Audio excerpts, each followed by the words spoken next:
محترمہ بے نظیر بھٹو جب 1993 میں دوسری بار وزیر اعظم بنی تو انہوں نے پی پی پی کے سردار فاروق لغاری کو صدر پاکستان منتخب کروایا۔ جب چاہتیں لغاری صاحب کو اپنے پاس طلب کر لیتی تھیں۔ پہلے انہیں مسٹر لغاری اور بعد میں مسٹر پریزیڈنٹ کہہ کر پکارتی تھیں۔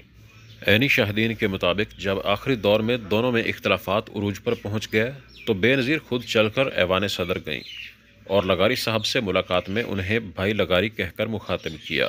فاروق لغاری نے کہا، میڈم یہ ملاقات وزیر اعظم اور صدر مملکت کے درمیان ہے، بہن بھائی کے درمیان نہیں، اس لیے بھائی بھائی کی بجائے سیاسی حالات پر بات کیجیے۔